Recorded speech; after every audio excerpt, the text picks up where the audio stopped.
This story is titled, Mom Trashed My Birthday Envelope and Called Me a Failure. After learning what's inside, she's begging for it back. Hey everyone, I'm 31 years old now, and I've been thinking about sharing this story for ages. It always felt too heavy to unpack, but I think I'm finally ready. Looking back, I realize I was too young to understand life's fragility when everything happened. When you're a kid, you think everything stays the same forever. But sometimes, one day changes everything. It was just another Tuesday morning. I was 11 years old, half asleep at the breakfast table, barely keeping my eyes open. My dad was already dressed for work in his usual navy suit. He ruffled my hair like he always did, the familiar gesture comforting in its routine. "Morning, Rose, ready for school?" he asked, his voice still carrying that hint of cheer despite the early hour. I barely managed a sleepy yeah in response, still trying to wake up properly. My mom, Catherine, was sitting at the kitchen table, completely absorbed in her iPad. She barely acknowledged Dad when he kissed her cheek goodbye. "See you later, Catherine," he said, his voice carrying a note of resignation that I was too young to recognize at the time. She just muttered, without looking up. They hadn't been talking much lately, each seeming to exist in their own separate worlds within our home. I didn't understand the significance of this distance back then, but the memory of it is crystal clear now. I grabbed my backpack and headed toward the door. Dad smiled at me, his eyes crinkling at the corners the way they always did. "Dinner's my treat on Friday," he said. "You picked the place?" I grinned, immediately thinking about my favorite burger joint downtown with the amazing milkshakes. I had no way of knowing that this would be the last time I'd ever see my dad. The day went on like any other. I sat through my classes, more interested in drawing little dragons in my notebook margins than paying attention to the lessons. But during the last period, everything changed. The principal came to get me, her face carrying an expression I couldn't quite read as she led me to her office.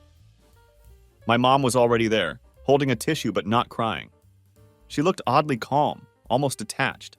She said it so simply, so matter-of-factly that for a moment I couldn't process what she was telling me. "Rose, your dad passed away today." I froze in place, the words not making any sense. What did that even mean? Dad was only 41. He wasn't sick. He was strong, always carrying heavy boxes at his publishing job, taking me hiking every summer in the mountains. How could he just be gone? Mom patted my back awkwardly, her touch feeling mechanical and rehearsed. "We'll get through this," she said, like she was reading from a script some stranger had handed her, her voice devoid of any real emotion. That night, our house in Chicago felt empty, hollow in a way I'd never experienced before. I couldn't understand how someone could just disappear. 1 minute drinking coffee and telling Dad jokes, the next minute, gone. The reality of it wouldn't sink in. I couldn't sleep that night. Everything felt wrong in the house. Too quiet, too empty, too final. I decided to go downstairs for a glass of water, hoping it might help calm my racing thoughts. That's when I heard it. My mom talking on the phone in the living room. I stood frozen in the dark hallway, listening to her conversation. She was talking to her friend Rebecca, her voice carrying clearly through the stillness of the house. "Honestly, Rebecca," she said into the phone, her tone completely different from the somber one she'd used at the principal's office. "This might be a blessing in disguise." I felt my stomach drop, a sickening sensation washing over me as I continued to listen. "Being a widow is so much easier than going through a messy divorce," she continued casually, as if discussing a minor convenience rather than my father's death. I couldn't believe what I was hearing. I stayed frozen in place, unable to move, unable to process the callousness of her words. "Now I don't have to deal with lawyers or splitting anything," she went on, her voice almost cheerful. "The house is mine. The savings are mine." Each word felt like a knife twisting in my chest. This was my father she was talking about, the man who had made her breakfast every Sunday morning, who had surprised her with flowers on random Tuesdays, who had loved her for 15 years. "I'll just play the grieving widow for a while," she said, sounding smug and self-satisfied. "It's not like anyone will question it." Standing there in the dark hallway, I felt like I was going to throw up. I could barely process what I was hearing. Was this real? Did my mom just say that? She let out this smug laugh that made my skin crawl, and I had to clamp my hand over my mouth to keep from screaming. I couldn't believe what I was hearing. My dad, the man who did everything for her, who loved her completely, was gone, and she was already thinking about what she could gain from it. The funeral came too soon, before I'd had any time to truly process what had happened. Everything felt like a blur. I was wearing this black dress that didn't fit quite right. We'd had to buy it last minute from some department store on Michigan Avenue. People kept coming up to me, one after another, all saying how sorry they were, how much Dad meant to them. Each word felt hollow, meaningless against the gaping wound of his absence. Mom sat at the front, dabbing her eyes with a tissue every few minutes, giving a perfect performance for everyone watching. To them, she was just a grieving widow trying to stay strong for her daughter. Only Aunt Clara, my dad's sister, seemed to see through the act. She watched my mother with narrowed eyes, her mouth set in a thin line of poorly concealed contempt. Aunt Clara pulled me aside after the service, hugging me tight against her lavender sweater that smelled faintly of her signature perfume. "You're going to be okay, Rose," she said softly, her words carrying more genuine emotion than anything my mother had said since Dad died. "You're stronger than you know." I wanted to believe her, but I wasn't sure how anymore. Everything I thought I knew had been upended, not just by Dad's death, but by the revelation of who my mother truly was. After the funeral, our house felt like a ghost town. It wasn't just because Dad was gone, though that alone felt like a giant hole right in the middle of everything.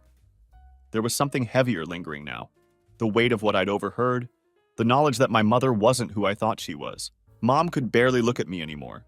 When she did, her face would twist into a strange mix between disgust and pity, as if my very existence offended her. "You look just like him," she snapped at me one morning as I was pouring cereal into a bowl. "No wonder you're so awkward." Each word cut deep, carving wounds that I couldn't show to anyone. She treated me like I didn't belong, like everything I did was just a reminder of the life she wanted to erase. The more she threw herself into cleaning, into getting rid of Dad's things, into redecorating the house, the clearer it became. She wasn't just grieving. She was rebuilding her life, and I wasn't part of the blueprint.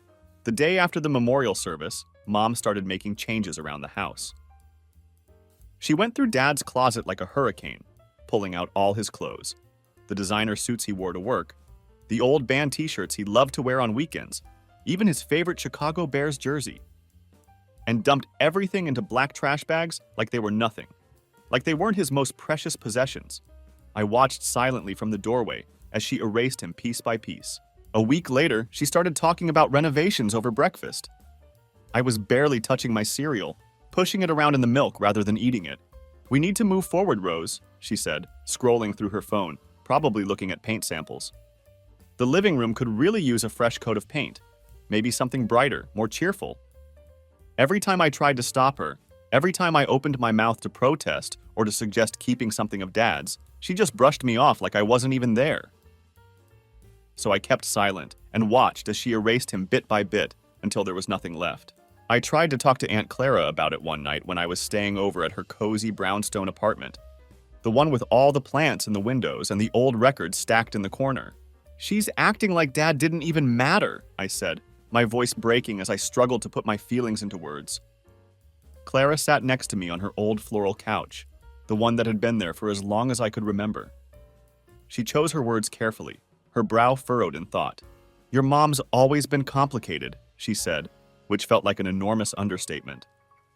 "I know this isn't easy for you, Rose, but just remember, you're not responsible for how she copes. You've got to focus on yourself, okay?"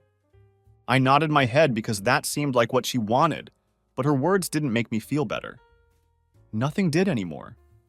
Not when home felt like a battlefield where I was fighting to keep Dad's memory alive while Mom was determined to erase every trace of him from our lives.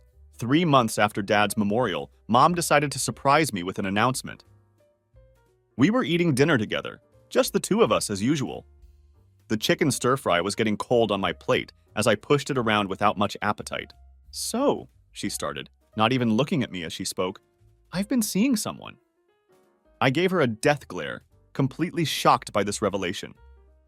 She glanced at me casually, like she was talking about the weather rather than dropping a bombshell. "I met someone at work," she continued, still maintaining that nonchalant tone. "His name is Richard. He's very kind and stable. I think you'll like him." I stared at her in disbelief, unable to comprehend what she was telling me. "So you're dating?" I finally managed to ask, my voice strained. "Yes, Rose," she said, rolling her eyes like I was being deliberately difficult. "I'm not dead." I remember feeling disgusted, not knowing how to respond. It had been just 3 months since Dad died, and she was already moving on like he'd been a phase instead of her husband of 15 years. Just like that, I started coming home to find Richard having dinner with my mom. He was this middle-class accountant with a steady job and boring suits. Not flashy or particularly wealthy, but he could afford things we usually didn't have, like brand-name sneakers for his kids or weekend trips to Lake Michigan. It was clear Mom saw potential in him, not just as a partner, but as someone who could elevate her life in ways Dad never could. She latched onto him quickly, her behavior shifting almost overnight. Suddenly, she was cooking elaborate meals, the kind we never had growing up. Richard mentioned casually during our first meeting that he had 2 kids from his previous marriage. He said it like it was no big deal, but the moment stuck with me. I couldn't help but wonder what they were like and how they'd fit into this weird new dynamic that was forming in our household. Dinners became awkward affairs. Mom laughed at all of Richard's jokes, her laugh sounding different than it used to, too high-pitched, too forced. She kept glancing at me during these meals, like she was waiting for me to join in and become part of this charade. Richard barely talked to me, keeping his distance and only asking basic questions about school before going back to his organic chicken, another new development in our household. Over time, I got used to him being around, even if it felt wrong on a fundamental level. He wasn't mean or cruel. I have to give him that much. He was just distant, and I couldn't tell if it was intentional or if he just didn't know how to connect with a grieving preteen who clearly wasn't thrilled about his presence in our lives. Either way, I learned to keep our interactions surface level, nodding and answering when necessary, but never offering more than I had to. Then one evening, everything shifted again. Mom called me down to dinner, her voice carrying an unusual note of excitement. "Rose," she announced as I took my seat at the table, like she was about to reveal some great news. "Richard and I are getting married." She was smiling like a teenager with her first crush, her eyes bright with anticipation. "Isn't it wonderful?" I didn't know what to say. It wasn't wonderful. It wasn't even okay. It was painfully, jarringly wrong. But Mom was giving me that look, that expectant expression that said she wasn't asking for my opinion. She was telling me how I was supposed to feel, how I was expected to respond. "That's great," I managed to say, forcing the fakest smile of my life onto my face. Richard and Mom got married in a small ceremony at some fancy venue downtown. Mom seemed lighter, happier, like she was trying on a new personality, one that fit better than the one she had shared with Dad. After the wedding, everything really started to change. Richard and his kids moved into our house. Thomas and Nicole, they took over like they owned the place, immediately establishing their dominance in what had once been my home. When Richard and his kids moved in, Mom threw herself into making them feel welcome. She bought them new clothes, made fancy meals, and even redecorated their rooms to their specifications. Meanwhile, I was left with hand-me-downs and silence. "I've done enough for you," she would say dismissively, every time I asked for anything, even necessities. "Why don't you try earning your keep for once?" It was crystal clear that she was building a new family, and I wasn't meant to be part of it. I was a remnant of her old life, an inconvenient reminder of the man she was so eager to forget. Thomas and Nicole were close to my age. Thomas was 14 and Nicole was 13. But we couldn't have been more different. They arrived with mountains of stuff: designer clothes, the latest iPhones, expensive laptops, and an entitled attitude that took up more space than their considerable luggage. Within a week, Thomas claimed the second largest bedroom, the one with the bay window that caught the morning light perfectly. Nicole turned my old art corner in the living room into her creative studio, complete with a new MacBook Pro and professional art supplies that I would never have dared to ask for. Mom didn't ask how I felt about any of these changes. When I tried to bring it up, she shut me down immediately. "We need to make them feel at home," she said dismissively. "Don't be selfish, Rose." I wasn't trying to be selfish. I just wanted to feel like I still mattered, like I still had a place in my own home. But that was apparently too much to ask. Life with Richard and his kids became this weird balancing act where I was constantly left off the scale. Mom changed completely. She was always running around, doing things for Thomas and Nicole, taking them to soccer games, helping with school projects, buying art supplies, while I was left to fend for myself. Richard wasn't much better. He treated me like an afterthought, someone who was there but didn't really matter. He'd pat my shoulder as he passed me in the hallway, say things like, "Hey kiddo," without making eye contact, but he never made any real effort to know me. Most of the time, he was too busy doting on Thomas and Nicole to notice I existed at all. By the time summer rolled around, I started spending more and more time at Aunt Clara's little brick cottage on Oak Street. It felt like a safe haven, a place where I could just exist without fighting for space or attention, without feeling like a ghost in my own life. Clara's home wasn't fancy, just a small two-bedroom house with mismatched furniture and plants on every windowsill, but it was warm and welcoming in a way my own home no longer was. Clara watched me unpack my overnight bag one evening. It must have been the 100th time I'd done this since Richard and his kids moved in. She was making hot chocolate for me, even though it was the middle of summer, because she knew it was my comfort drink. She handed me the steaming mug, her eyes sad but understanding. "You don't deserve this," she said quietly. "You know that, right?" I nodded, but deep down, I wasn't so sure anymore. After months of being treated like an unwelcome houseguest in my own home, I'd started to wonder if maybe there was something wrong with me, something that made me unworthy of love and attention. At home, things kept getting worse. Richard started taking the family on trips, to Wisconsin Dells, to Six Flags, even on a weekend getaway to Michigan. But I was never invited. "You'll just be bored," Mom would say dismissively when I asked why I wasn't included in the plans. "Besides, someone needs to take care of the house while we're gone." So I spent those weekends alone, cleaning up after everyone, wondering why I wasn't good enough to be part of their perfect family, why I was only useful as a housekeeper. It finally reached a breaking point. I was fed up with being treated like trash. By the time junior year of high school started, I had one clear goal: get out. I didn't know exactly how or where I'd go, but I knew I had to leave this house. Richard and Mom were busy building their new perfect family with Thomas and Nicole, while I was just a ghost that happened to haunt the same space. That year, I threw myself into school like never before. I figured if I could keep my grades up and stack my extracurriculars, I'd have a shot at getting into a good college. Somewhere far away from Chicago, far away from the people who had made it clear they didn't want me. I was already working on college applications in secret, hiding them in my desk drawer under a stack of old birthday cards from Dad. The day I brought up college turned into a complete disaster. It was a random Tuesday night, and we were all sitting around the dinner table: Richard, Thomas, Nicole, and my mom. She'd made her special lasagna, the one she only made for special occasions now, or when Thomas or Nicole specifically requested it. Nicole was scrolling through her phone at the table, pretending to listen to whatever Richard was saying about his day at work. I waited for a quiet moment before carefully speaking up. "Mom," I said, trying to sound casual, though my heart was pounding so hard I was sure everyone could hear it. "I've been looking at colleges. I think I want to study business and marketing." The room went dead silent. I thought I'd imagined it at first, that maybe they hadn't heard me. But then Mom stared at me, her fork suspended halfway to her mouth. "College?" she repeated, like it was a foreign word she'd never heard before. "Yeah," I continued, gaining a bit of confidence. "I've been doing some research. There are some good schools nearby that have strong programs." Mom stared at me for a long moment, then set her fork down with deliberate slowness. "Rose," she cut me off sharply, "we can't afford to send you to college." I had to bite my tongue to keep from laughing bitterly. Yeah, sure she couldn't afford it, I thought to myself. But she could afford Richard's new MacBook Pro, Thomas's expensive soccer equipment, and Nicole's private art classes. But college for me? Suddenly, that's where the money ran out.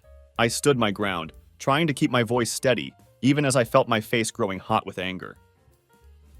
But what about Dad's savings? He always said he was putting money aside for my future. Her face changed instantly, her expression hardening like she'd been caught in a lie. "That money's gone," she said flatly. "Do you think raising you has been free?" Food, clothes, a roof over your head, all of that costs money. Richard looked completely uninterested in the conversation, not even bothering to look up from his plate. Thomas smirked behind his glass of water, and Nicole didn't even try to hide her smug little grin. I felt my blood boiling, rage building up inside me like a pressure cooker about to explode. "But you and Richard just bought a new car last month," I pointed out, my voice rising despite my efforts to stay calm. "And Nicole's taking those expensive art classes. How can there be no money left for college?" Mom's face turned bright red with anger. "Don't you dare question me!" she shouted, slamming her hand on the table. "Thomas and Nicole's education is just as important as yours, if not more so. They have more potential than you, Rose. You need to be realistic about your future." Her words hit me like a truck, knocking the wind out of me. "Realistic about my future?" I shot back, unable to contain my outrage. "What does that even mean?" "It means," she replied, her voice dripping with contempt, "that you need to focus on finding a job after high school. Not everyone gets to go to college." I just stared at her, trying to process what she had just said. College had always been the plan. Dad's plan. He used to talk about it like it was a done deal, like it was something I deserved after working hard in school. And now she was acting like it had never even been on the table, like I was foolish for even considering it. For the rest of dinner, I kept my mouth shut and pushed food around my plate while everyone else pretended like nothing had happened. I couldn't decide if I was more hurt or more angry, probably both. The casual cruelty of her dismissal, the way she had so clearly prioritized her new family over me, left me feeling hollow inside. Later that night, I sat in my room, replaying the conversation over and over in my head. The way she said, "Not everyone gets to go to college," kept echoing like some cruel joke. Who was everyone anyway? Did that include Thomas and Nicole? Would they get to go to college while I was expected to start working straight out of high school? I couldn't take it anymore. I grabbed my phone and called Aunt Clara, even though it was late. I knew she'd pick up. She always did, no matter what time it was. When Clara answered, I broke down completely. Through tears, I told her everything. The dinner conversation, the way Mom had dismissed my future so casually, how she had made it clear that Thomas and Nicole were more important, more worthy of investment than I was. Clara listened quietly, letting me get it all out. Then she said something that changed everything. "Rose," she said, her voice firm but gentle, "your dad would be furious if he knew what she was doing. He wanted better for you. He always did." "I don't know what to do," I admitted, wiping tears away with my sleeve.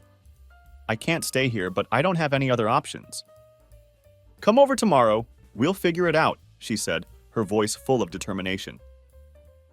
For the first time in months, I felt a glimmer of hope. The next evening, I went to Clara's house after school. She met me at the door with a warm hug that felt like coming home, pulling me into her arms like she could physically shield me from all the hurt I'd been experiencing. She led me into her kitchen, where 2 mugs of peppermint tea were already waiting on the table, steam rising gently from them. When I sat down, she slid a thick, yellowed envelope across to me. "What's this?" I asked, staring at the envelope with confusion. "Open it," she said, her voice gentle but firm. I hesitated before carefully peeling it open. Inside was a stack of papers, bank statements mostly, all with my name on them. My hands started shaking as I flipped through them, trying to understand what I was looking at. "Your dad gave me that account 2 weeks before he died," Clara explained carefully, her eyes never leaving my face. "He said he was worried about your mom spending it on herself, so he made me promise to keep it safe until you needed it, for college." I felt like I was about to burst into tears. The realization that Dad had thought ahead, that he'd protected me even after his death, was overwhelming. "He saved this for me?" I asked, my voice barely a whisper. She nodded, reaching across the table to squeeze my hand. "It's not a fortune, but it's enough to get you started. You won't have to rely on her for anything." For the first time in months, I felt a spark of hope, real, tangible hope. I had options. I had a future that wasn't controlled by my mother's whims or dictated by her priorities. At home, I didn't say a word about my plans. I figured the less Mom knew, the better. But Thomas and Nicole, forever trying to assert their dominance in the household, kept making snide comments about my future. "Hey, Rose," Thomas said one afternoon as I walked past him in the hallway, not even looking up from his phone. "The burger place downtown is hiring. Maybe you can be a dishwasher after graduation." Nicole chimed in, smirking like she'd said something incredibly clever. "If you're lucky, they might let you clean the bathrooms too." I ignored them completely, pretending their words didn't bother me. But inside, I was seething. They had no idea what was coming, that I had a plan they knew nothing about, a future they couldn't touch or taint with their cruelty. The day I got my acceptance letter to Northwestern University, I couldn't stop smiling. It was one of the best business schools in the region, and with the scholarships I'd earned plus the money Dad had saved, I could actually afford to attend. My hands shook while holding the letter, the heavy cream-colored paper with the university seal making everything feel real and possible. I told Aunt Clara first, rushing to her house after school to show her the letter, my hands still trembling with excitement. "I knew you could do it," she said, pulling me into a tight hug, her pride evident in every word.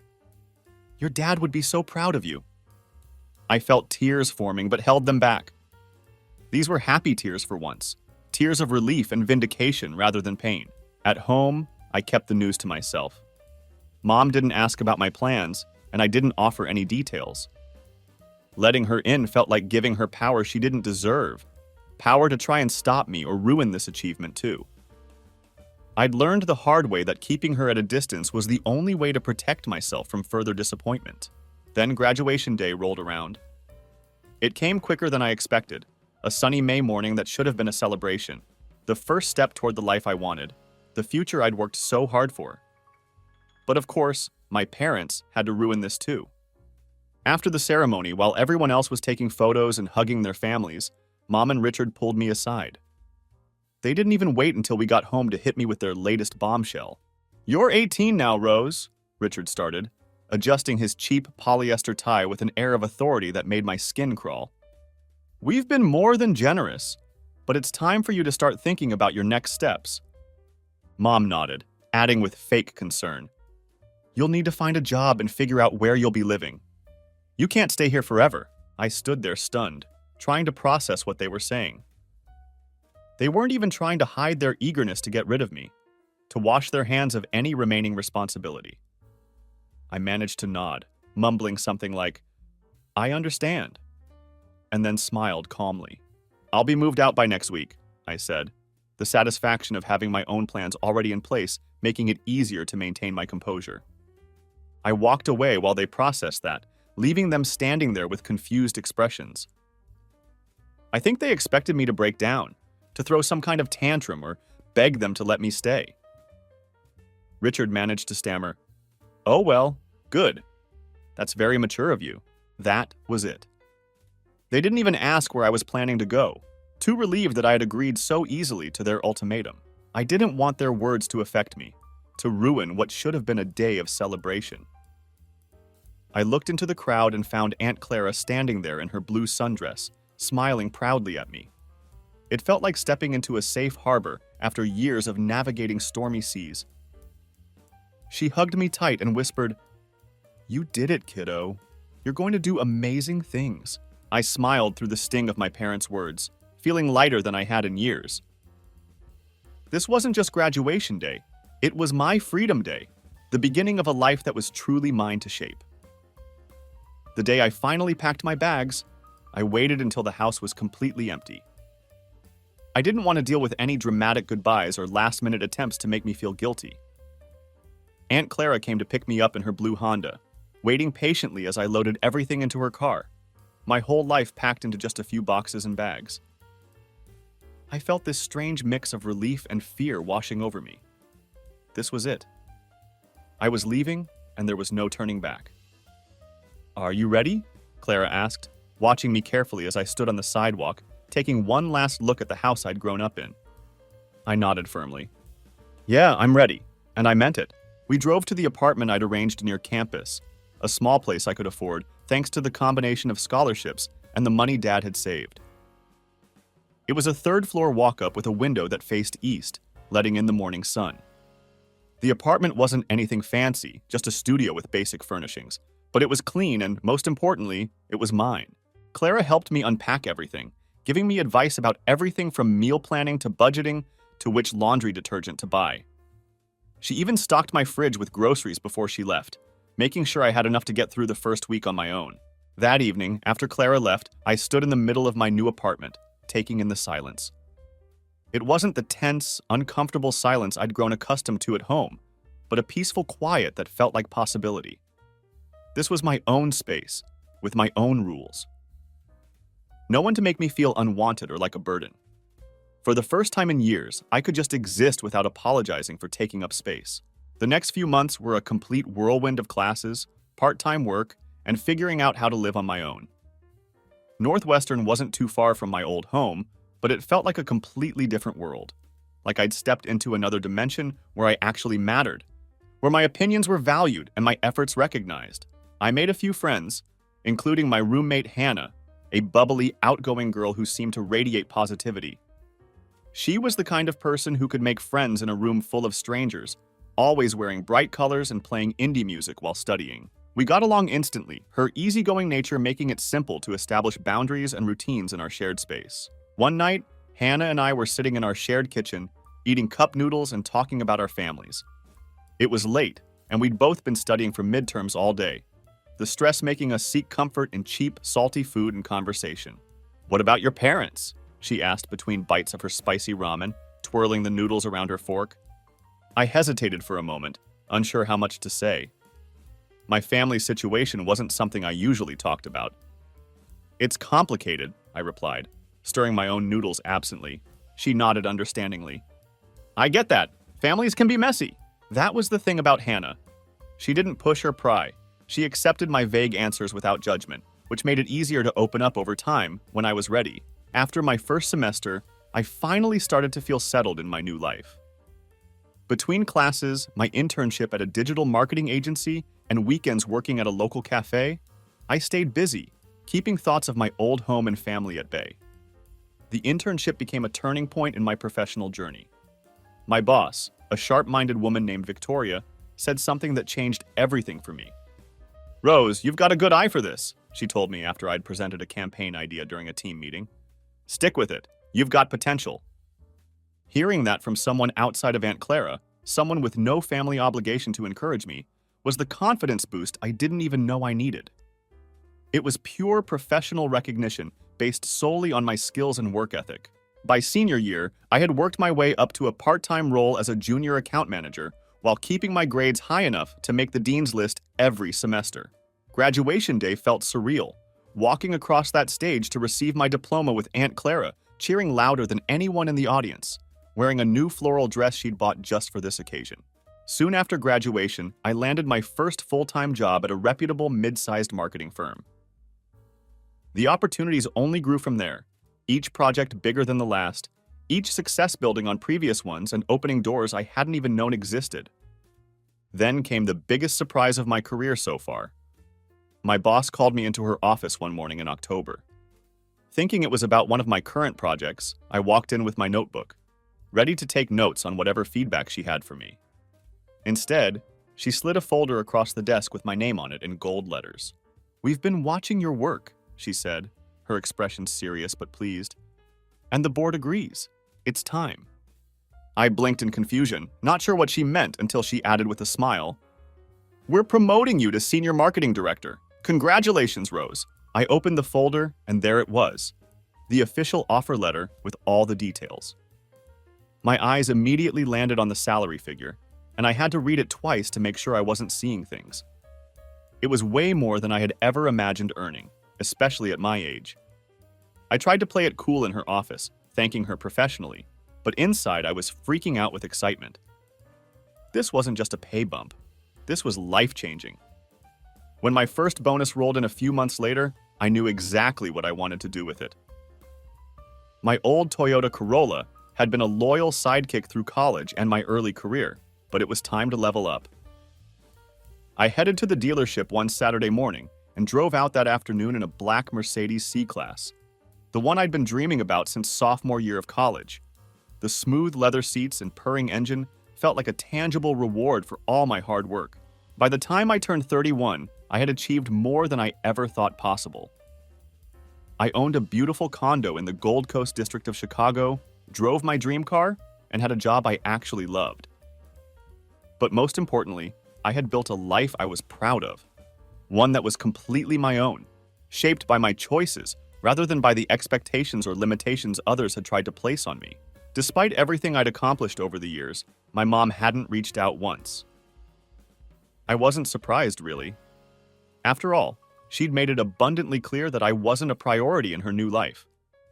But a small part of me had always hoped she might call or send a message, something to acknowledge my success, or at least my existence.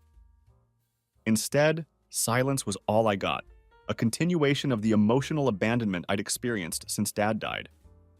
Sometimes, though, I found myself scrolling through their Facebook profiles, even though I knew it wasn't healthy. It was like picking at a scab, painful but oddly compelling. Mom's posts were carefully curated snapshots of a life she wanted the world to believe in. Thomas holding his soccer trophies, Nicole smiling next to her paintings, family pictures from their latest trip to Wisconsin Dells. Never a single mention of me, like I had never existed. One day, while scrolling through Richard's posts, which always made me laugh at their transparency, I came across something that perfectly encapsulated the disconnect between their lives and mine. There he was, standing next to his used Hyundai SUV with captions like "Hard work pays off" and "Feeling blessed to provide for my amazing family." I couldn't help but laugh as I read his posts while parking in the garage of my luxury condo, having just closed a deal worth more than Richard probably made in a year. It wasn't that I wanted to mock him. I didn't care enough to be that petty. But the gap between his performative wealth, the carefully constructed image of success he presented online, and what I had quietly earned through my own efforts was almost comical in its contrast. At that very moment, as I was sitting in my car still amused by Richard's posts, a Facebook message notification popped up on my phone. It was from my mom. I nearly dropped my phone in shock. This was the first contact in years, and it caught me completely off guard. I had to read the message twice to make sure I wasn't imagining things. "Rose, it's your mother," the message began, as if there was any chance I wouldn't recognize her name. "My 53rd birthday is coming up next month. I'm having a celebration at this fancy restaurant Le Bernardin. You've probably never even heard of it. It's not the kind of place people like you usually go to. Anyway, you'll attend, won't you? It's on the 12th at 7 p.m. Don't be late and don't embarrass me." I stared at the message, reading it over and over, unsure whether to laugh or scream. The audacity was actually breathtaking. Did she really think she could summon me like this? Like nothing had happened? Like we were some normal family that had simply fallen out of touch? Like she hadn't kicked me out of the house on my high school graduation day? I debated ignoring the message altogether, just blocking her again and continuing with my life. But something held me back. Maybe it was curiosity about what she really wanted. Maybe it was the urge to finally show her who I'd become without her help, who I was despite her best efforts to hold me back. After sitting on it for a couple of days, I decided to call Aunt Clara for advice. She had always been my North Star, the person whose judgment I trusted implicitly. "She messaged me," I said as soon as she picked up, not bothering with pleasantries. "Your mother?" she asked, her voice instantly concerned. "Yeah," I confirmed. "She wants me to come to her birthday dinner next month. It's at some fancy restaurant she thinks I've never heard of." Clara sighed deeply. I could hear her moving around, probably settling into her reading chair by the window, the one where she always sat when we had our most serious conversations. "Are you going?" she asked carefully, her tone neutral. "I don't know," I admitted, running a hand through my hair. Part of me wants to just block her again and forget I ever saw the message. But another part of me, I don't know. I kind of want to go, just to see what she wants. "Well," Clara said after a moment of thoughtful silence, her tone careful and measured, "if you decide to go, make sure it's on your terms, not hers." Over the next few weeks, I thought about that message more than I wanted to admit. The memory of everything she'd said and done over the years was still fresh in my mind, the wounds not completely healed despite the time and distance. But there was also this strange satisfaction in the idea of showing up as the successful person I'd become. Someone she had never believed in, someone whose potential she had deliberately underestimated. Eventually, I decided to go, not for her, but for me. It would be a way to close a chapter, to face the past on my own terms rather than continuing to avoid it. And since I couldn't go without a gift, my manners at least were better than hers, I made sure to choose carefully, something that would make a statement. I wrapped it in a neat small box with white paper and a silver ribbon, an elegant bow on top completing the sophisticated presentation. On the day of the party, I left work a little early to get ready. I wanted everything about my appearance to be perfect. I pulled on a sleek Chanel black dress, the one I had bought for last quarter's charity gala. It was simple but undeniably elegant, and the price tag alone would make Mom's eyes pop if she knew.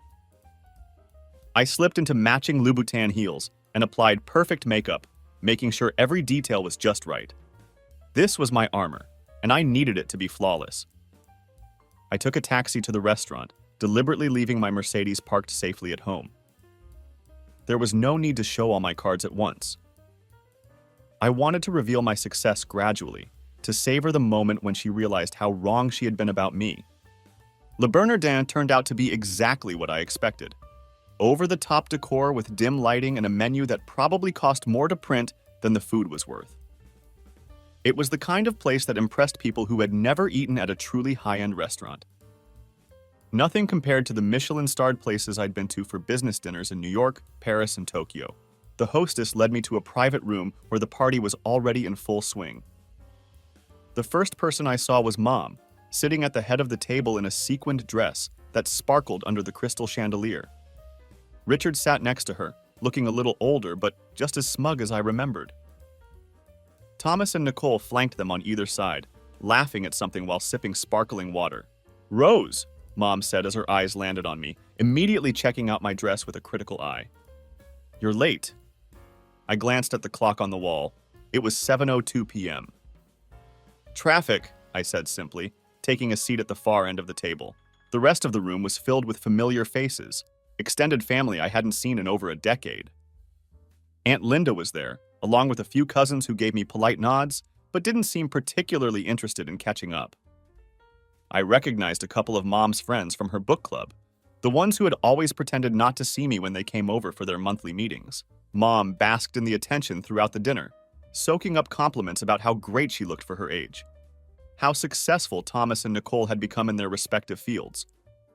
Thomas apparently now worked at Richard's accounting firm, while Nicole was trying to launch her own graphic design business. "They're such amazing kids," Mom gushed, looking at me pointedly across the table. "I'm so proud of everything they've accomplished."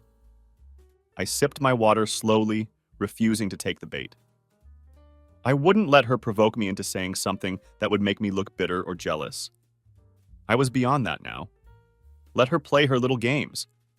I wasn't the same vulnerable teenager she could push around anymore. When the time for opening gifts came, the table was practically glowing with expensive wrapping paper and elaborate bows. One of my cousins, Jessica, handed over a fancy leather journal with gold-edged pages. Mom smiled as she ran her fingers over it like it was some rare artifact worth thousands rather than a mid-range gift from a department store. Aunt Linda brought a pair of crystal candle holders that caught the light, making them look way fancier than they probably were. Another relative handed her a premium skincare set, the kind that screams expensive just from the packaging. The pile of gifts on the table was starting to look like a small boutique display, and Mom was absolutely eating up every moment of attention. Then it was Thomas and Nicole's turn. They stood up together, Nicole carrying a large box while Thomas looked smug, clearly ready to soak up the praise for their gift. "Mom," Thomas started, and it still didn't sit right hearing him call her that. "Nicole and I pulled our money together to get you something special." Nicole set the box on the table with a dramatic flourish and carefully removed the wrapping, revealing a top-of-the-line luxury coffee machine, complete with all the bells and whistles. "It's the best on the market," Thomas added, his tone dripping with pride. "We figured it would be perfect for your mornings." Mom gasped theatrically, her hands flying to her chest as she stared at the machine like it was a golden trophy. Within seconds, she was in tears, pulling both of them into a tight hug. "You two are just so thoughtful," she gushed, making sure everyone saw this picture-perfect family moment. Finally, it was my turn. All eyes turned to me as I reached into my purse and pulled out the small, neatly wrapped box. Well, Rose, Mom said, her voice dripping with disdain, is that all? Or is this just some last-minute attempt to keep up? I gave her a practiced smile, the kind I used in business meetings when dealing with difficult clients, and placed the box on the table, sliding it toward her slowly, without a word. She picked it up, turning it over like it might bite her. What's this supposed to be? Open it and see, I said calmly, leaning back in my chair, completely unfazed by her theatrics.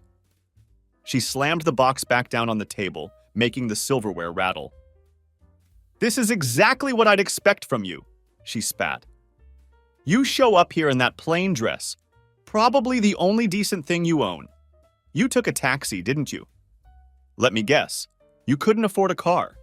And now you bring me this tiny empty box. What could possibly be in here that's worth more than a decent meal at this restaurant? She threw the box back at me. It skidded across the table, leaving a scratch in the cheap veneer. Thomas and Nicole chuckled under their breath, clearly enjoying the show. A few guests shifted uncomfortably in their seats, while others watched the scene unfold like it was the best entertainment they'd had all night. I picked up the box carefully, brushed off a few crumbs from its elegant wrapping, and smiled at her as the room fell silent. You know what's funny, Mom? I said, keeping my tone steady and calm. This little box contains something you've probably never had. The room went dead silent. You could have heard a pin drop. Inside this little box is a receipt for a 2-week luxury vacation to the Maldives. First-class flights, 5-star resort, all inclusive. All worth $177,000. Mom's face went from pale to beet red in a matter of seconds. That's impossible, she stammered, her voice barely above a whisper. You can't afford that. I tilted my head and gave her a slow, sarcastic smile. Yeah, you'd know that if you'd bothered to keep up with my life these past 12 years. But since you didn't, let me catch you up. I'm a senior director at a top marketing firm. I own my apartment in Gold Coast. And that taxi you mocked? I took it because I didn't want to leave my Mercedes to get dusty in this neighborhood. Oh, and this little trip? It's just a small gesture. Her mouth opened and closed like a fish gasping for air. Nicole's fork slid from her hand and clattered to the floor. Thomas looked stunned. It was the first time I'd seen him speechless. But since you're convinced I'm a loser, and you don't seem to like tiny boxes, I continued, dropping the box back into my purse, I think I'll gift it to someone else. I stood up smoothly, smoothing down my Chanel dress. Enjoy the coffee machine, Mom, I said with perfect sarcasm. Hopefully it keeps you awake at night while you think about what you've missed. With that, I turned and walked out, the sharp click of my Louboutins echoing in the stunned silence. And that felt so damn good. When I got home that night, I barely made it through the door before kicking off my heels and collapsing onto my leather couch. I didn't bother turning on the lights or even changing out of my dress. I wasn't angry or upset, just drained, but in a good way, like after winning a long-awaited victory. Years of pent-up emotion had finally been released, and while the catharsis was satisfying, it had left me emotionally exhausted. The next morning, the floodgates opened. My phone buzzed constantly with messages from unknown numbers. Mom using different phones, probably because I had blocked her main number years ago. Rose, it's your mother. We need to talk. Call me. Rose, you can't just drop something like that and disappear. Please call me back. Rose, don't ignore me. This is important. I didn't respond to any of them. There was no need to. Mom had made her decision years ago when she chose her new family over me. I had given her a chance at the dinner, and she had responded with the same dismissive cruelty she had always shown me. Now I had more important things to do than to get pulled back into her toxic games. I got dressed in my favorite silk blouse, grabbed the vacation package from my purse, and headed straight to Aunt Clara's house. She welcomed me warmly as always, a fresh pot of coffee already brewing in the kitchen. I sat in my usual spot, the comfy armchair by the window, feeling more at home in her modest living room than I ever had in the house I grew up in. Clara came back with 2 steaming mugs of her special hazelnut blend, the aroma filling the room with its comforting warmth. So, she said, setting the mugs down on the small coffee table between us, how was it? Well, it was exactly what you'd expect, I said with a wry smile. She was her usual self. Nothing's changed. And you? She asked, stirring a spoonful of honey into her coffee. How did you handle it? Better than I thought I would, I admitted, warming my hands around the coffee mug. I said what I needed to say, gave her a little reality check, and walked out before dessert. Good, Clara said, a hint of pride in her voice. You didn't let her win. I reached into my bag and pulled out the vacation package, the glossy brochure and official documents still sealed in their envelope. This is for you, I said, sliding the papers across her small coffee table. She unfolded the papers, her eyes scanning the details, widening as she realized what she was looking at. Rose, she said slowly, what is this? It's a vacation package, I explained. 2 weeks in the Maldives, flights, resort, everything. It's for you. For me? She looked up, bewildered. Rose, this can't be right. This is too much. No, it's not, I said firmly. It's exactly right. You deserve this, Clara. You've done more for me than anyone else ever has. You've been my family, my rock. This is the least I can do to thank you. Rose, she said, her voice cracking with emotion. You didn't have to do this. Yes, I did, I replied with complete conviction. I wouldn't be where I am today if it weren't for you.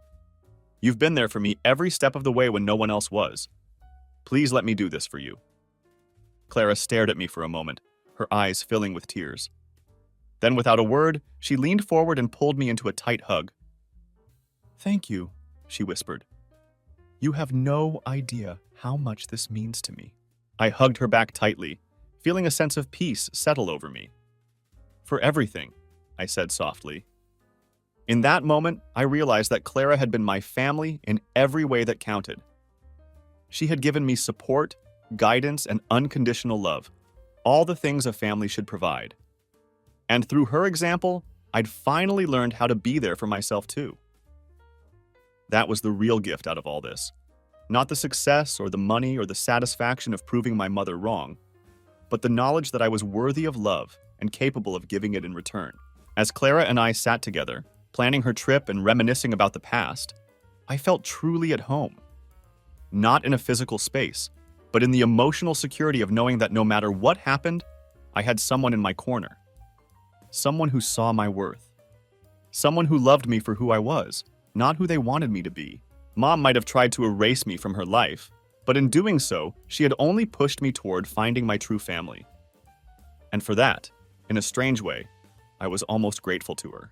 Maybe someday I'd be ready to have a real conversation with her. Maybe someday she'd be capable of acknowledging how she had failed me. But for now, I had everything I needed right here. My own success, my own happiness, and the love of the one person who had never given up on me. And that was more than enough.